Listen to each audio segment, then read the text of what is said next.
Масштабная деятельность кардинала Ришелье требовала особого распорядка дня. На сон оставалось мало времени.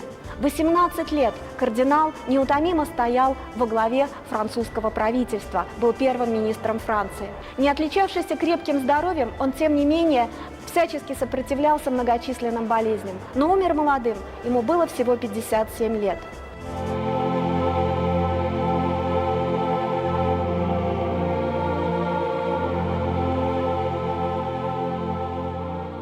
Похоронен кардинал Ришелье был в Сорбонне, где он учился, и на строительство которой он пожертвовал немало собственных средств. И когда в эпоху Великой Французской революции рухнул королевский режим, была разграблена и гробница кардинала Армана Жана Дюплесси де Ришелье.